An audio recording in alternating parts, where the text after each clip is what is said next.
Okay, so we can move the adjustment as to how much it'll feed in with this dial here. I thought this was a fine feed knob. It is a feed adjustment, so you can actually move it considerably more. So you can actually, looks like you can move it. Now this is a 5/10 reading dial, so every division is 5/10.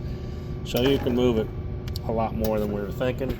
It's going to do this cross feed here, and then that lights out. So the stop does work. So truly it is a 3-axis machine.